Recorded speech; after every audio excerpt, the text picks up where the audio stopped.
The Naughty List by RedNovaTyrant.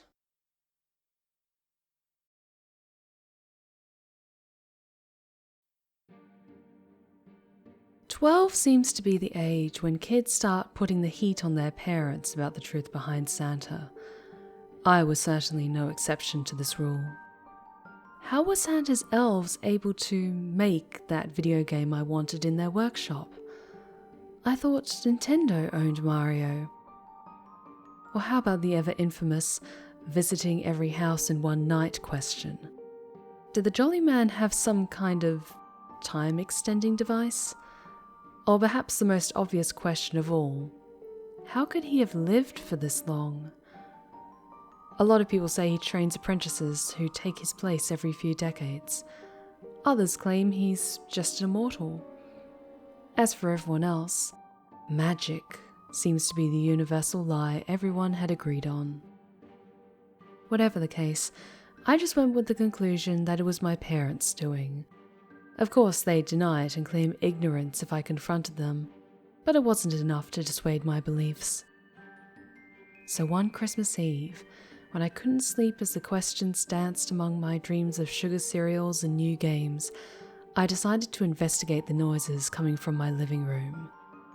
This time, surely, I would catch my dad or mom in the act of stowing presents under the tree. At least then they'd let me in on the truth. But as I entered the living room, I saw a man before me that I did not recognize. He was dressed in red and white, with a slightly overweight body, and he wore a stringy fake white beard. His hair, or what remained of it, was greying around the edges of his classic Santa hat, and his eyes were wide with fright as he dropped a present under the tree. Being the intuitive youth I was, I came to one of two conclusions. Either this was a home invader stealing my family's gifts, or this was the real Santa. I opened my mouth to scream, but the man rushed towards me and covered my mouth. "Shh, shh," he said, putting a finger to his mouth, trying a smile. Tears began to roll down my cheeks. I was petrified of this man. Then, slowly, he took back his hand and extended it towards me. "It's all right, little one. You know who I am, right?" I nodded, not shaking his hand back.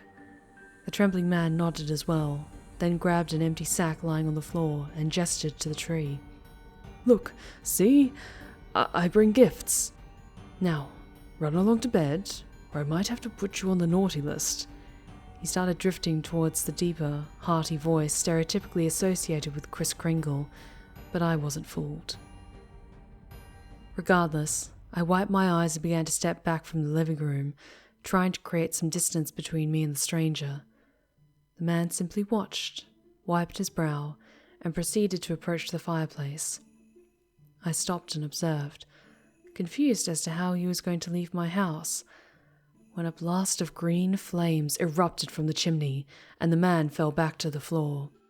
I couldn't see his face, but I'm certain it was twisted in fear like my own. A massive, bony hand spawned from the fire, and the arm that followed was draped in raggedy fur. Then another arm, and then the skull of some wild creature with two large horns followed, nearly as large as the fireplace itself. The bones popped and snapped as it slammed its hands on the floor. The entire monster was engulfed in the flame, yet it did not seem to burn anything in the house. "Eddie," the monster declared, speaking to what I guessed to be the man on the floor. "No, no," Eddie shouted back. "I did my part, see? 10,000 houses, just like you said, right? 10,000. I did my part. And yet you allowed a human child to see you. You know the rules." "Look, I've learned my lesson. I'm sorry, I made a mistake. Just let me go, please. I delivered all the—" "Let you go? Did you let that woman go, Eddie? I don't seem to recall you letting her go. This was your second chance, and you've wasted it. What are you going to do? Eddie whispered. I could make out his quaking figure being overshadowed by the creature in the fireplace. The next sound to be heard was a crunch, with a soft beginning and snapping finish. I jumped as the sound repeated a few times, finally letting out a shaky breath. I prayed in my head that it wasn't what I thought. But when the creature reared its head towards me, I saw the red and white pants hanging from its mouth as it chewed on Eddie's corpse, and watched it slurp up his legs like strands of spaghetti. I covered my eyes and tried to tell myself it wasn't real. It wasn't real. It wasn't real. And after a quiet minute, I peeked between my fingers to see the monster staring back at me from the fireplace. The pace of my breathing grew quicker and sharper, my eyes unable to escape from the grasp of those empty eye sockets. Now, run off back to bed, little one. Or I might put you on the naughty list. My legs finally found the strength to leave, and I sprinted for my parents' room, diving into the sheets with them. There wasn't a trace of the events of the night before when my family went down to the tree the next morning. There was even a little red note next to an empty glass and a half-eaten cookie on the table. Have a Merry Christmas, S. Claus.